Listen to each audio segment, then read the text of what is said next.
My name is Catherine Miller, and today should have been the highlight of my academic journey, graduation day. I had been counting down the days for months, pouring sweat and tears into my studies to earn this moment. With each late-night study session and every exam I conquered, I felt proud knowing my family would be there to celebrate my success. Or at least, that's what I hoped. As I put on my graduation gown, a rush of excitement flowed through me. I had double-checked everything: my cap, my regalia, and the carefully crafted speech I was going to tell the world. It was the culmination of 8 long years, and I was ready to show everyone my hard work. But as I glanced at my phone, a familiar unease crept in. I had sent countless reminders about today, but in return, all I received were ghostly silence and vague texts hinting at events and distractions that could easily overshadow my big day. It didn't help that Ryan, my younger brother, was throwing a backyard barbecue for his friends today, complete with music, good food, and laughter. The kind of scene I had long imagined would be mine. The thought of my family choosing a party for him over my graduation left a pit in my stomach. I needed them there. I craved their presence. Was my family forgetting the most important day of my life? I took a deep breath, trying to shake off the anxious thoughts. I deserved this moment, and I was determined not to let anything ruin it. As the clock ticked closer to the ceremony, I could feel a rising sense of dread buried beneath the excitement. I made my way to the auditorium, surrounded by fellow graduates brimming with joy and laughter. They shared stories of their families who had traveled from near and far to witness this milestone. I forced a smile as I stood among them, but all I could think about was the empty seats I was beginning to expect. Once inside, I took my place among the graduates, my heart pounding in my chest. My eyes darted around the room, searching for the familiar faces of my parents. I was certain that, if they just showed up, everything would instantly feel right again. But each second that passed felt like a lifetime. I felt naked under the scrutiny of the crowd, desperate for a sign that they cared. Finally, Dr. Johnson, the dean of the school, strode onto the stage to begin the ceremony. "Welcome, graduates," he exclaimed, his voice booming through the auditorium. I clapped along with everyone else, my heart in my throat. How could I celebrate without my family watching me walk that stage? The moment I had worked so hard for felt incomplete. As the speakers began to call out names, I felt a storm of emotions brewing inside me. My moment arrived, and I walked up to the stage, the spotlight on me. I took a deep breath, determined to make this a day worth remembering despite everything. But as I looked out into the audience, my smile faded. I spotted a table toward the back where my brother Ryan's friends were gathered, beers in hand, laughing and shouting. I blinked back tears as I imagined my family mingling with them instead of supporting me. The realization hit hard. My parents, and especially my mother, had chosen a barbecue over seeing their daughter reach her dreams.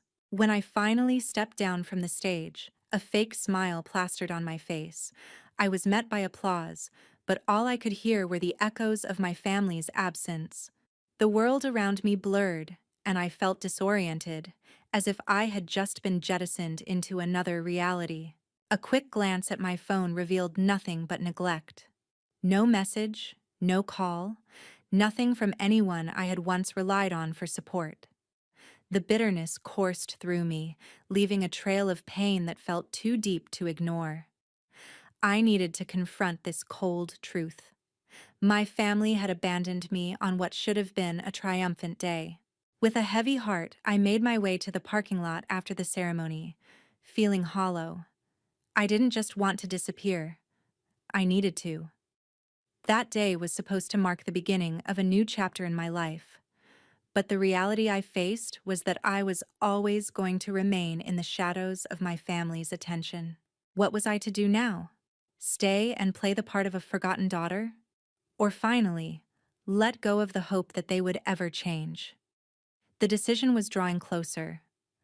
All I knew was that I wouldn't allow this pain to define me. As I sat in my car, staring out at the bustling streets of Boston, I felt like I was in a fog. The graduation ceremony had ended, but the isolation that engulfed me had just begun. I gripped the steering wheel tightly, willing myself to breathe. My mind raced with the images of the day, the applause, the smiles from my peers, and the overwhelming absence of my family. I was supposed to feel accomplished, but all I felt was emptiness. With every honk of the passing cars, a whisper grew louder inside my head. "What are you doing here?" Suddenly, memories of late nights spent studying, sleepless hours preparing for exams, and the hopes I had harbored began flashing before my eyes. I had sacrificed so much for this moment, and yet, here I was, feeling unseen and unworthy, a ghost in my own life. In that moment of clarity, I realized something. My family had chosen to ignore the significance of my achievements, and I was done allowing their indifference to dictate my worth. I couldn't bear the thought of wallowing in a place that felt more like a cage than a home. I needed to break free, to sever the ties that bound me to a past that didn't acknowledge my existence. With my heart pounding and my mind made up, I grabbed my phone and began scrolling through my contacts. I stopped at Emma Torres's name. She had been a beacon of support throughout my time at university, always encouraging, always believing in me. She was the only voice that resonated with understanding. I shot her a quick message. "I'm leaving. I need to start fresh. Can you help me?" Before I knew it, my decision was solidified. I was heading west, away from Boston and the memories that haunted me.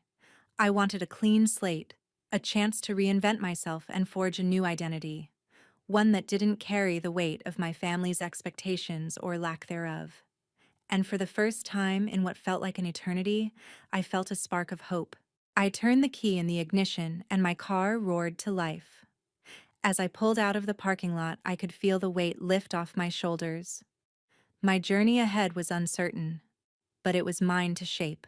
I was stepping into the unknown, armed with determination and the promise of newfound independence. I knew deep down that this was just the beginning. The drive to San Francisco felt surreal. With each passing mile, I could feel not just the physical distance from Boston, but an emotional separation from my past. The city loomed closer on the horizon, a vibrant metropolis filled with promise and opportunities that I was finally ready to embrace. My heart raced with excitement, and for the first time, I felt in control of my destiny. When I arrived, the unique charm of San Francisco swept me away. The hilly streets, colorful Victorian houses, and the iconic Golden Gate Bridge seemed to welcome me with open arms. As I settled into my new apartment, tiny but adorned with sunlight streaming through the windows, I took a moment to absorb it all. I was no longer the girl overshadowed by her family. I was Catherine Miller, ready to carve out my own path. I quickly got to work on applying for jobs. My background in tech from college gave me a solid foundation, but it was my determination and newfound voice that truly set me apart. Almost immediately, I landed an interview with a promising startup, and during our conversation, I felt empowered. I spoke passionately about my ideas and previous projects, and for the first time in a long time, I felt valued. The next few days flew by as I navigated the whirlwind of job hunting and settling into the city. And then I met Emma Torres for coffee. Just a week earlier, we were only digital friends, but now she was here, supporting me in person. We found a quaint little cafe nestled between tech offices, full of energy and creativity. "Honestly, Kathy, I can't believe you're actually here," she said, her eyes bright with excitement. "You did it. You left and started anew. That's incredible." As we shared our stories over steaming cups of coffee, I opened up about my hopes and fears. Emma listened, never once interrupting, and instead, she offered encouragement and her own dreams for the future. It felt refreshing to share that space with someone who truly understood. Before long, news hit. I got the job. The company was launching a new tech product that aimed to make life easier for urban dwellers. I couldn't believe my luck. That day marked a turning point in my life, one that signified my commitment to independence and self-growth. As I walked out of my new workplace later that day, I gazed at the bustling city around me. This was mine to explore. I was filled with newfound energy, ready to embrace whatever challenges would come my way. The shadows of my past disappeared further into the distance. For the first time, my heart felt light. I had taken bold steps, closing the chapter on a painful history, and as I embraced this new life, I finally understood that I was the author of my narrative. I was free, and the world awaited my next move.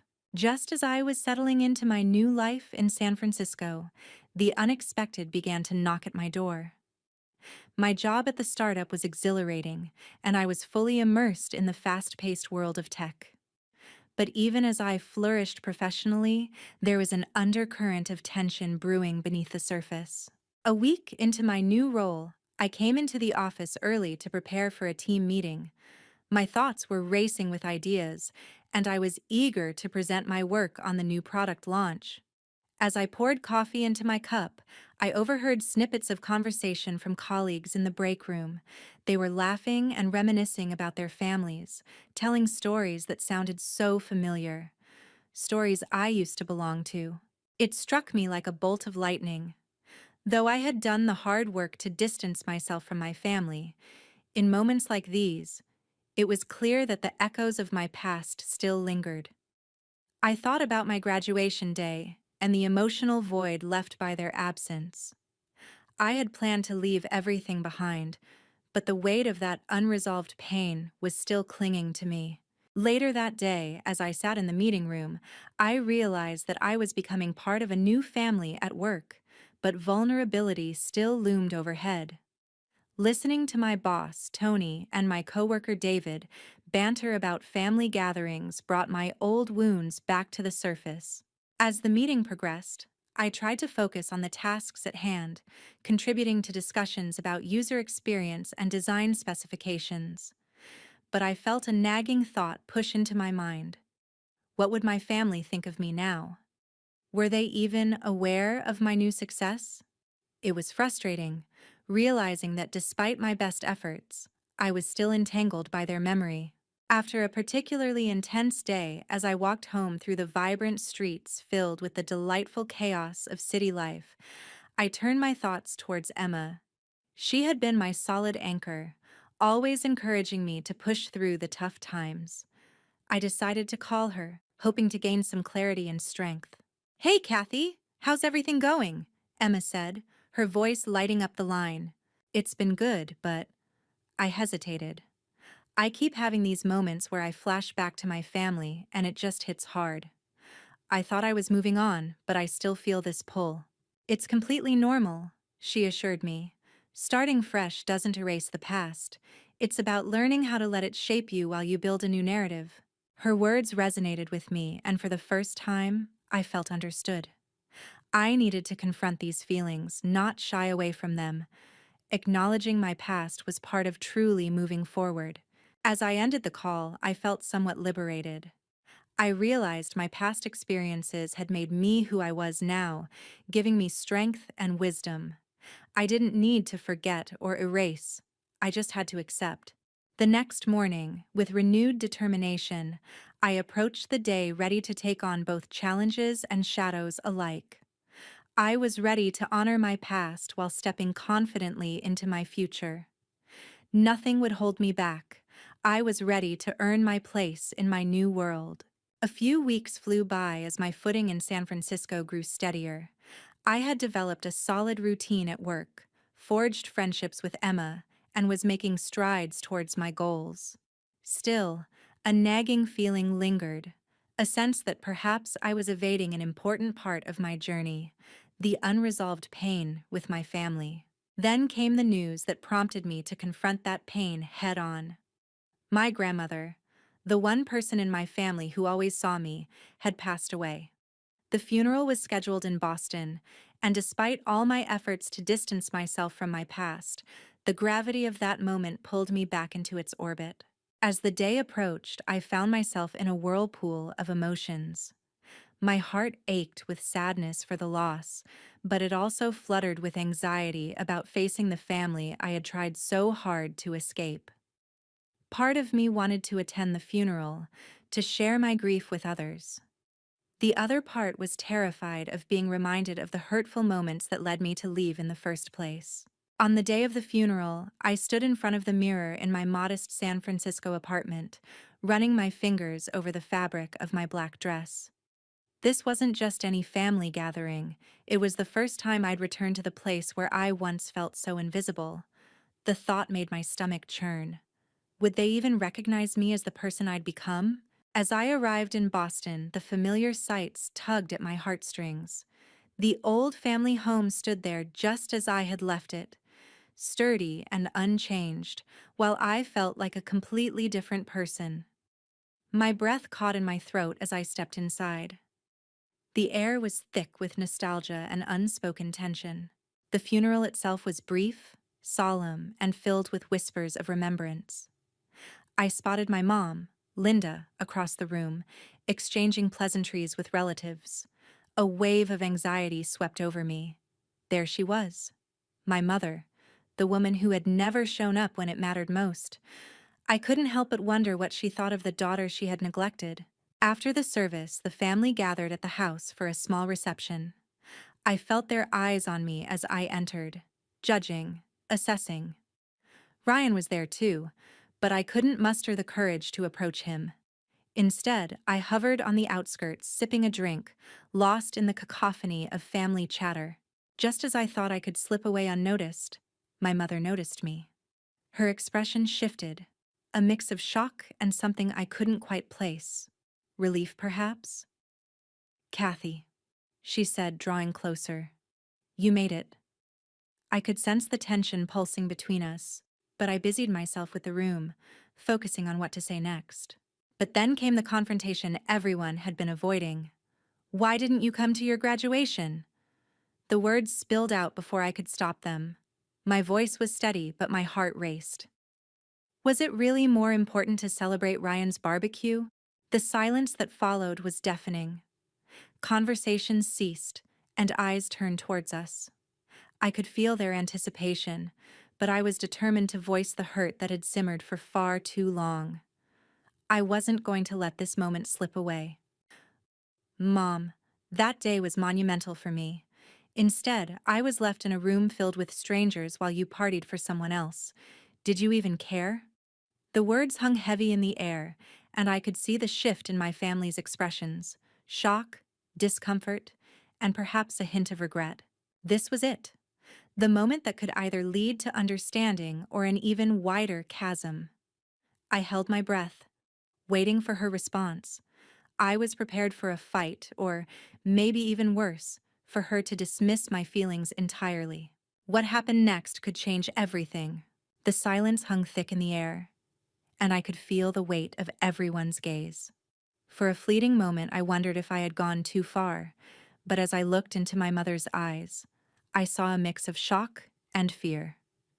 This was a confrontation I had always imagined, but now that it was happening, I felt a rush of adrenaline and determination.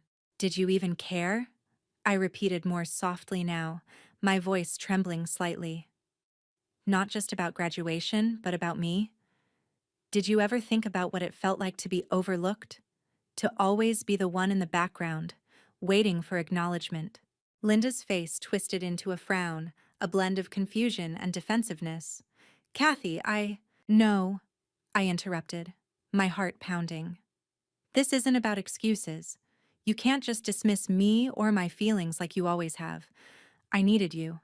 I still do. That day was supposed to be about me, and you chose to ignore it." I felt a fire igniting inside me, fueled by years of frustration and resentment. I had navigated my path to independence, only to find that my family was still a looming presence in my life. It was time to stop allowing their actions to dictate my emotions. The room was silent except for the soft shuffles of family shuffling around uneasily. I could see Ryan watching us, his expression a mixture of concern and contemplation. This moment wasn't just for me, it was for every silent scream I had swallowed over the years.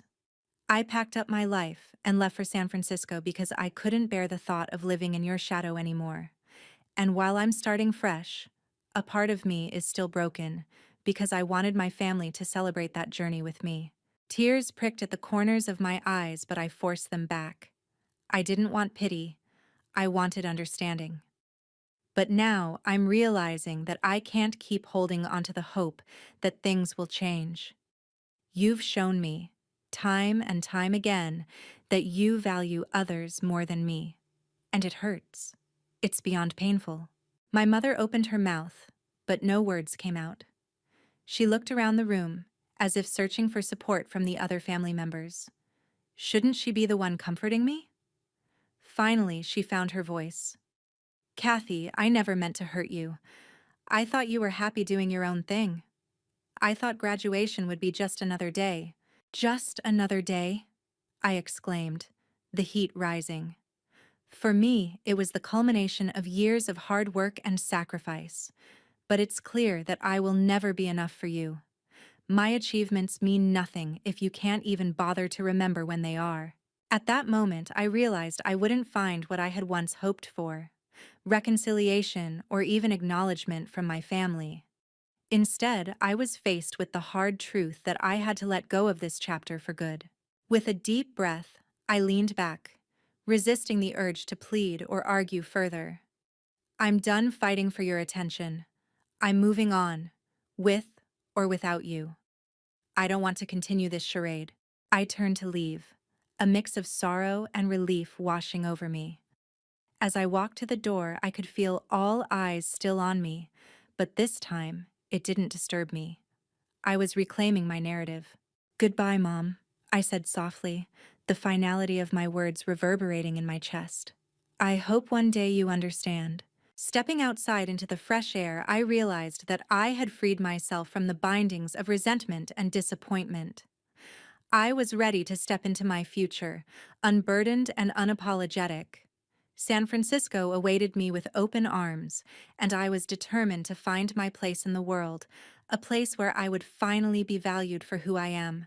The morning of graduation started like something out of the life I thought I was living.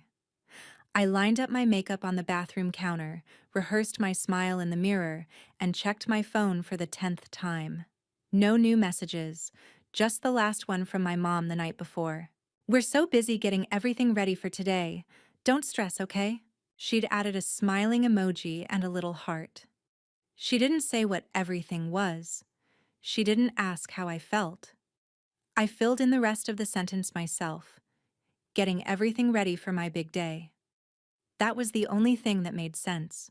Outside the venue, clusters of families formed around the steps, holding bouquets and handmade signs.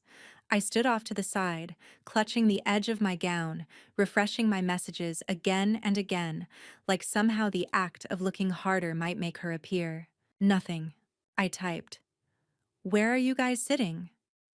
Then hovered over the send button. I deleted it. I didn't want to sound needy. I told myself they were probably stuck in traffic. Maybe parking was a nightmare. Maybe they were already inside and just hadn't checked their phones. How do you admit to yourself that the people you love might simply have chosen not to come?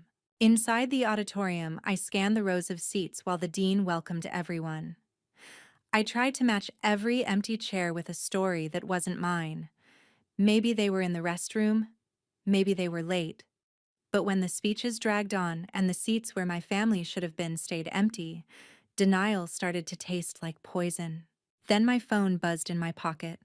I palmed it under the folds of my gown and glanced down. A photo from my aunt's social media popped up on my lock screen, tagging my mom. My brother stood in the center of their backyard, a plastic "Congrats Grad" banner behind him. He wasn't graduating from anything. It was just a party. My mom stood beside him, laughing as she held up a plate stacked with food.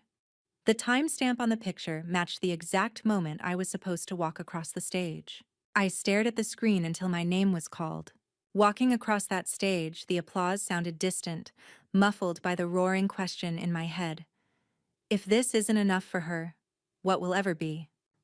I shook hands, forced a smile for the camera, and walked back to my seat holding a diploma that suddenly felt like a receipt for a deal that only I had honored. After the ceremony, the crowd spilled onto the lawn. Parents wrapped their arms around their kids, friends hugged, cried, posed for pictures. I stood alone at the edge of it all, clutching my diploma case like a shield. I called my mom. Straight to voicemail. I called again. This time, someone picked up, but all I heard was music and laughter. Huh? Hold on, everyone. I need a picture of the guest of honor. My mom's voice said, distant but clear. It wasn't me. I hung up before she realized she'd answered.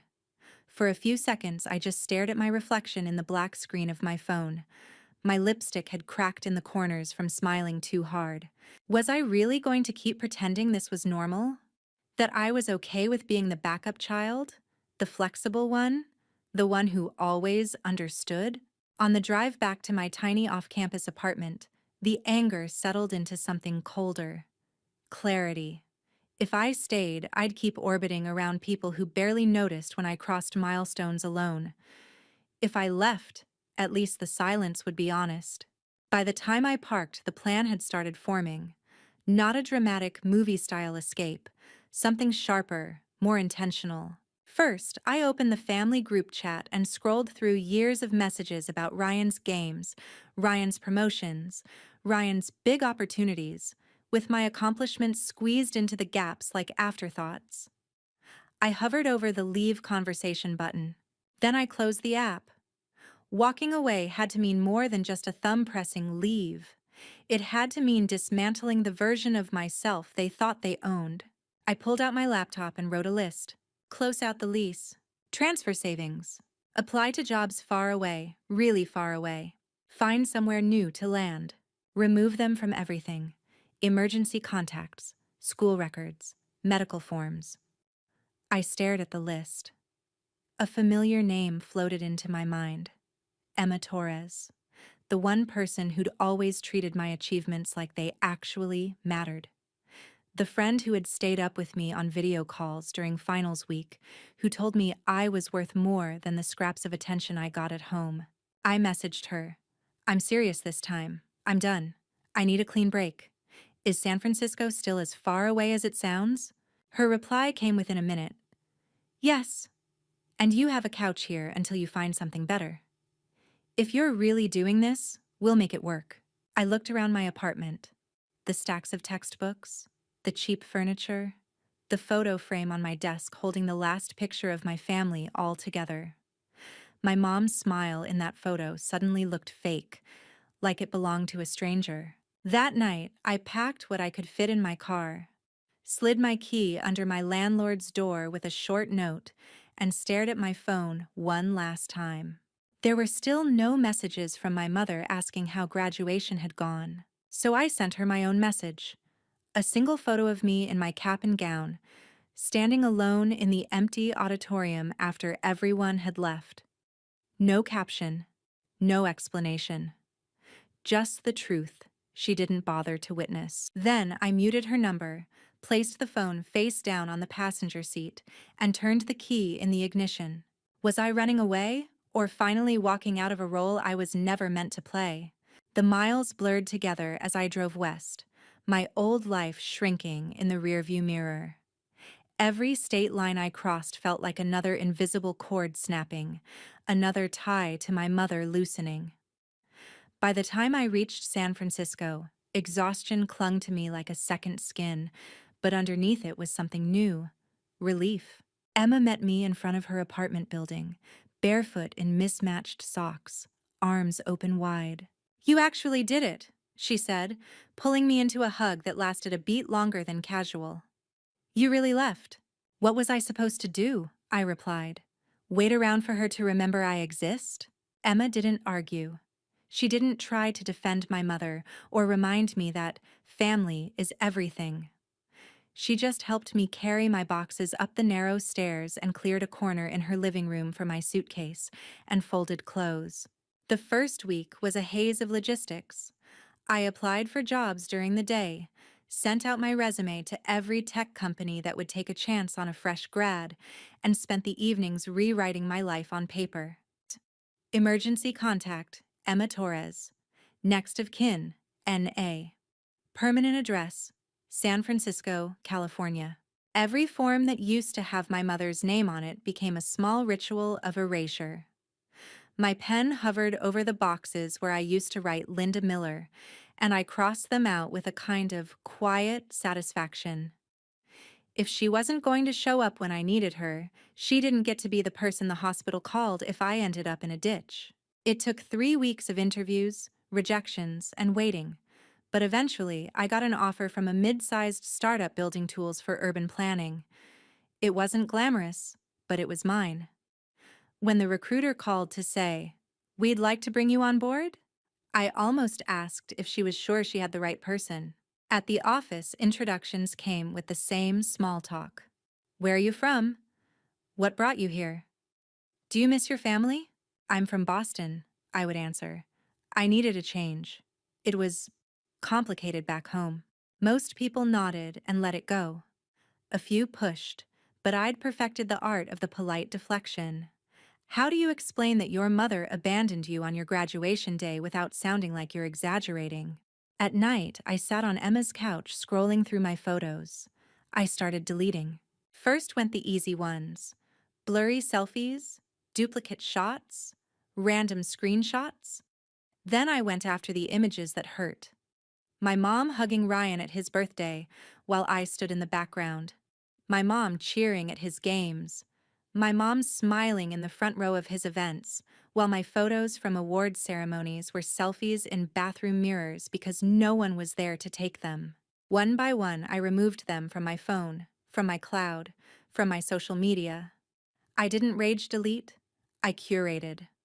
I left evidence of my life, my projects, my late-night coffee runs during finals, my new city.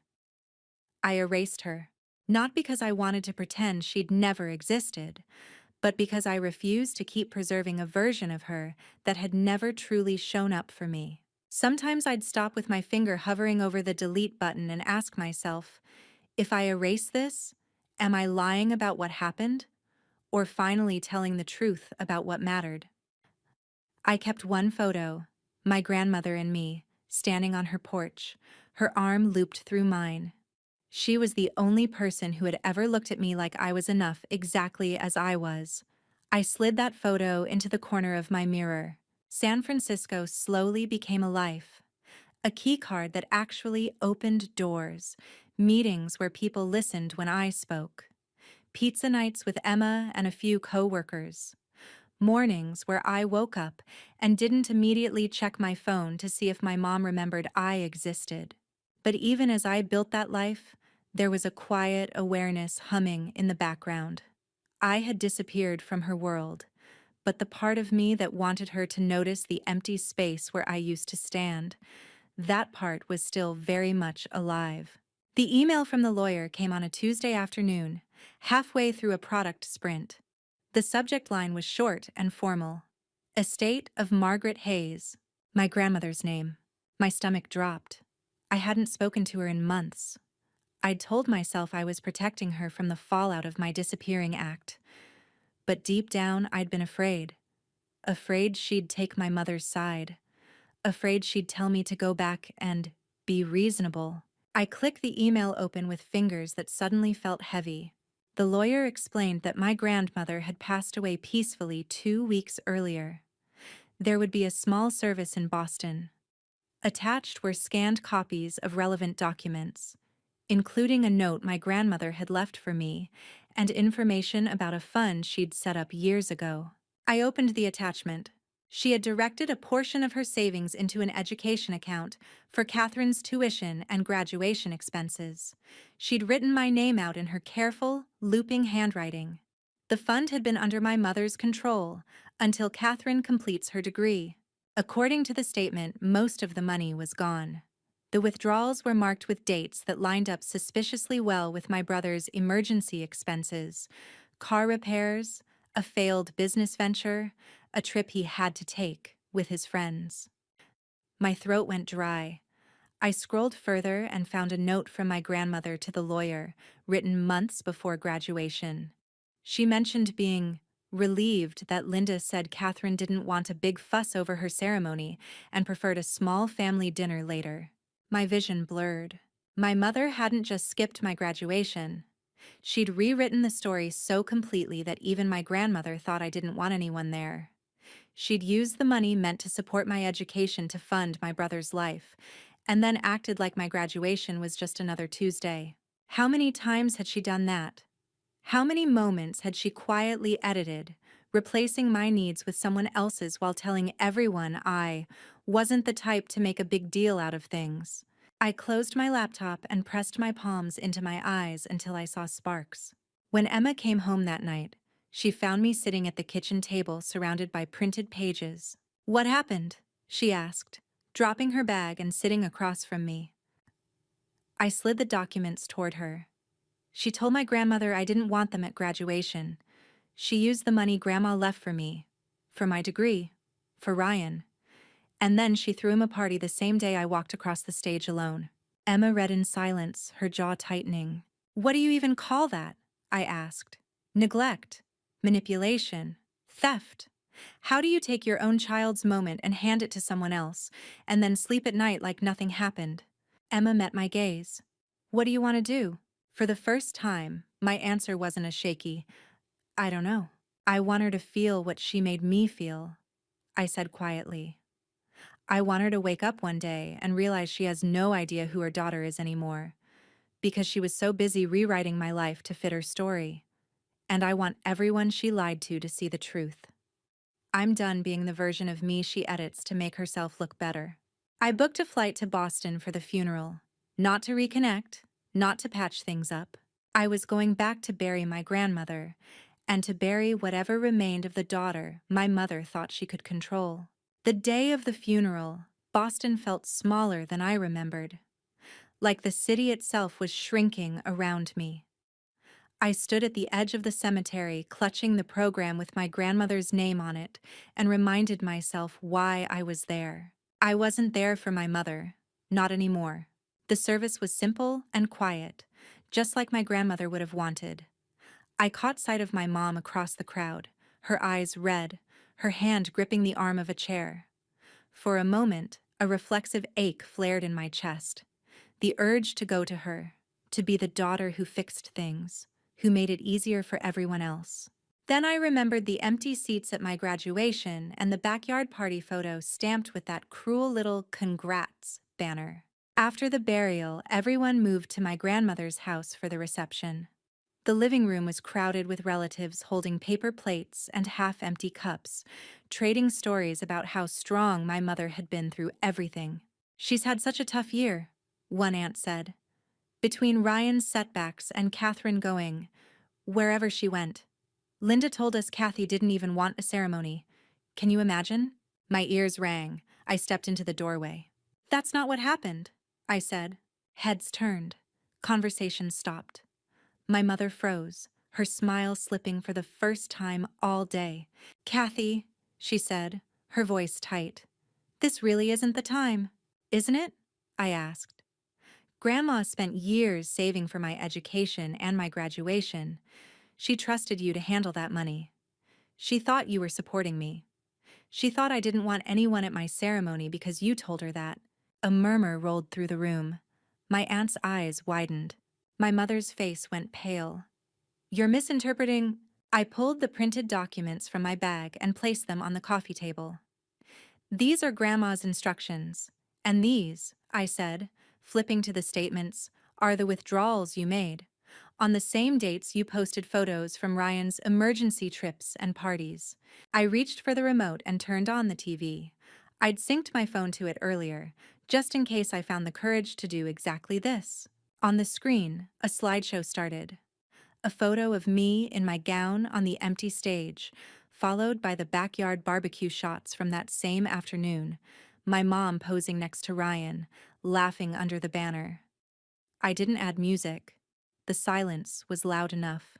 While I was walking across that stage alone, I said, "This is what my mother was doing. And she told Grandma I didn't want her there. She told all of you that too, didn't she?" I let the question hang. My uncle cleared his throat. "Linda, is that true?" My mother opened her mouth, closed it, and then forced a laugh that sounded brittle. "This is ridiculous. You know how dramatic Kathy can be. She left. She didn't even tell us she was going to San Francisco. What were we supposed to do?" "Show up," I said. "That's what parents do. And if you couldn't, you could have told the truth instead of turning me into the ungrateful daughter who didn't want to fuss." I turned to the room, not just to her. I disappeared because staying meant letting her keep rewriting my life, using my story as a prop for hers. So I erased her from everything: papers, forms, photos, because she erased me first. For a long moment, nobody spoke. Ryan shifted uncomfortably, avoiding my eyes. My aunt looked down at the documents again, her lips pressed into a thin line. I could see it sinking in. The money, the lies, the gap between the mother my family thought they knew and the one who had quietly chosen a party over her daughter's graduation. My mother's voice cracked. "You don't understand what it's like to hold everything together. I did what I had to do for this family." "Did you?" I asked. "Or did you just do what made you feel important? Because here's what I'm doing for myself now." I pulled a slim folder from my bag and opened it. "These are the forms removing you as my emergency contact, as my beneficiary, as my point of contact for anything involving my life. I've already filed the paperwork in San Francisco to change my last name to Grandma's maiden name. After today, legally and emotionally, we are done." A few people gasped. Someone dropped a plastic cup. "Is this revenge?" I asked quietly, more to the room than to her. "Maybe, but it's also protection. I'm not going to keep bleeding for someone who calls my dreams just another day." My mother stared at me, her expression crumpling in slow motion. I could see it in her eyes, the moment she realized I wasn't bluffing, that there would be no late-night phone call where I apologized for overreacting. No quiet return with my tail tucked between my legs. I was already gone. This was just the part where I made her watch. Without another word, I turned off the TV, gathered my folder, and walked toward the door. The hallway seemed longer than I remembered, lined with framed photos of birthdays and holidays. I noticed how few of them I was actually in. At the threshold, I stopped and looked back one last time. "Goodbye, Mom," I said. "I hope someday, when you're wondering why your daughter doesn't call, you remember that you were the one who taught me how to disappear."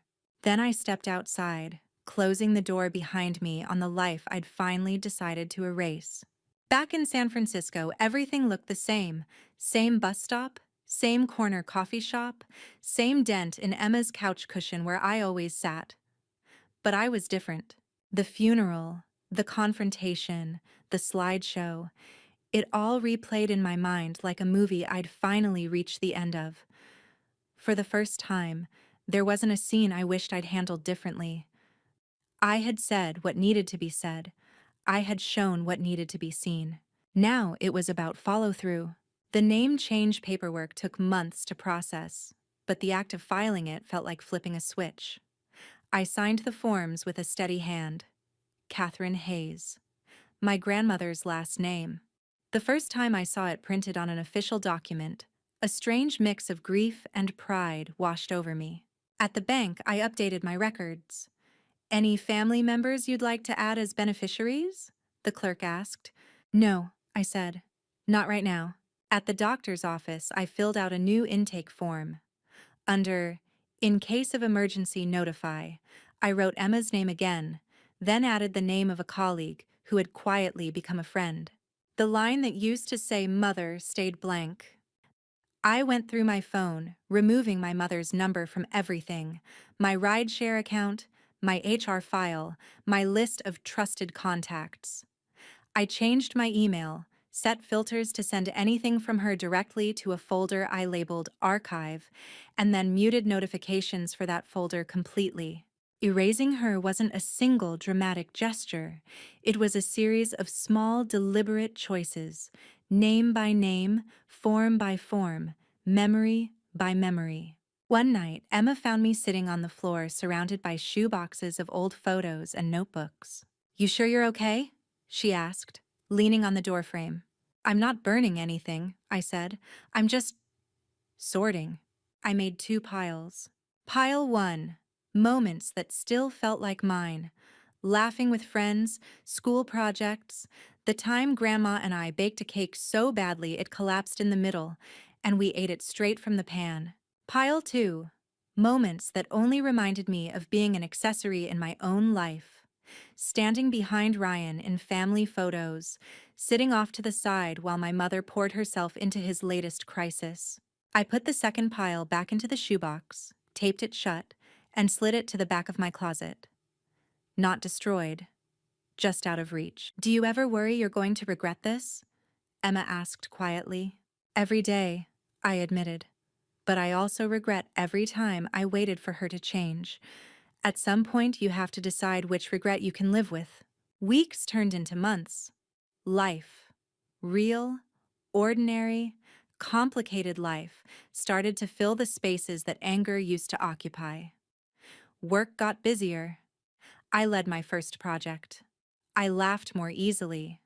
Sometimes I even went a whole day without thinking about my mother at all. And then, one afternoon, an email slipped past my filters. The subject line was just my name. I stared at it for a long time before opening it. It was from my mother. No greeting, no apologies, just a few lines. She said she'd heard about the name change. She said the family was concerned about me. She said she hoped I would come to my senses and remember where you belong. I read it twice, waiting for the old guilt to flare up, for the urge to fix everything to pull me back in. It didn't. Instead, I thought about that empty row of seats on my graduation day. About the photo of her laughing over a grill while I crossed the stage alone.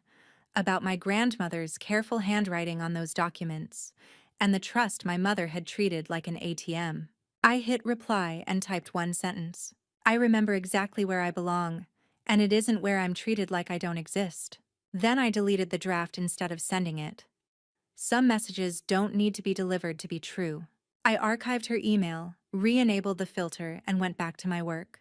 People like to say revenge is about hurting someone the way they hurt you. Maybe that's true for some. For me, it was about making sure my mother had to live with the silence she created, without the comfort of pretending it was my choice all along. I didn't send dramatic ultimatums.